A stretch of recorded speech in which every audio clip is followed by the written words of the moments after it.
പല തവണ നിങ്ങൾ വയനാട് യാത്ര ചെയ്തിട്ടില്ലേ? അപ്പം ഈ പ്രാവശ്യം നിങ്ങൾ വയനാട്ടിലേക്ക് പോയപ്പോൾ നിങ്ങൾക്ക് എന്ത് ഫീൽ ആകുന്നത്?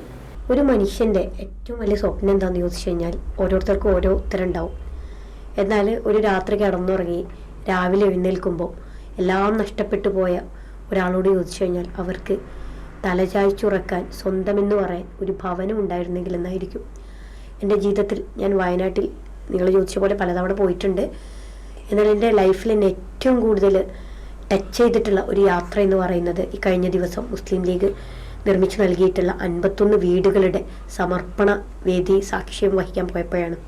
1.5 വർഷം മുമ്പ് എല്ലാം നഷ്ടപ്പെട്ടു പോയൊരു ജനതയെ അന്ന് അവർക്കിടയിൽ കഴിയും വിധം സേവനം ചെയ്യാൻ വേണ്ടിയിട്ട് ഞങ്ങൾ പോയിട്ടുണ്ടായിരുന്നു. ആ സമയത്ത് കണ്ടത് കരഞ്ഞു കലങ്ങിയ കണ്ണുകളാണ്. എന്നാൽ അതിൽ നിന്നാണ് ഇപ്പോൾ പുഞ്ചിരിക്കുന്ന മുഖമുള്ള കുറേ മനുഷ്യരെ കാണാൻ സാധിച്ചത്. അതേ ദുരന്തത്തിൽ നിന്നും ഞങ്ങൾക്ക് കൂടെ ആളുകളുണ്ട് എന്നൊരു തോന്നൽ അവർക്കുണ്ടാക്കാൻ മുസ്ലിം ലീഗിന് സാധിച്ചു എന്നുള്ളതാണ്. അപ്പം അതിൽ ഒരു മുസ്ലിം ലീഗുകാരി എന്ന നിലയിൽ എനിക്ക് വലിയ അഭിമാനമുണ്ട്. എനിക്കത് മാത്രമല്ല, ആ ഫോർ വയനാട് എന്ന് പറഞ്ഞ ഒരു ആപ്പ് ഉണ്ടാക്കിയപ്പോൾ അതിലൊരുപാട് മനുഷ്യർ അവരുടെ സമ്പാദ്യത്തിൽ നിന്നും വലുതും ചെറുതുമായ തുകകളൊക്കെ നൽകി സപ്പോർട്ട് ചെയ്തിട്ടുണ്ട്.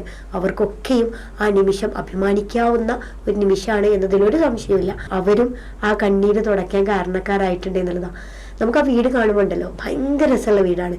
അത് ജസ്റ്റ് ഒരു കല്ലും സിമെന്റും വെച്ചൊരു വീടല്ല. അതിനപ്പുറത്തേക്ക് കുറേ മനുഷ്യരുടെ സാഹോദര്യത്തിൻ്റെ, സ്നേഹത്തിൻ്റെ, പാരസ്പര്യത്തിൻ്റെ ഒക്കെ മാതൃക കൊണ്ടുണ്ടാക്കിയിട്ടുള്ളൊരു വീടാണ്. കുറേ മനുഷ്യർക്ക് ആശ്വാസം നൽകിയിട്ടുള്ള സാദിഖലി തങ്ങളുടെ ആ ഉറച്ച വാക്കിൻ്റെ ഒരു വീടാണ്. അതുകൊണ്ട് ആ വീട് നമ്മൾ കാണുമ്പോൾ തന്നെ ഒരുപാട് ഇമോഷൻസ് ഉണ്ട്. അത് എങ്ങനെ പറയണമെന്ന് എനിക്കറിയില്ല. ശരിക്കും നമ്മൾ ആ ഒരു നിമിഷത്തിൽ ഭാഗമാവുക എന്നുള്ളത് പോലും ജീവിതത്തിൽ ഏറ്റവും വലിയ ഒരു ബ്ലെസ്സിങ് ആയിട്ടാണ് ഞാൻ കണക്കൂട്ടുന്നത്.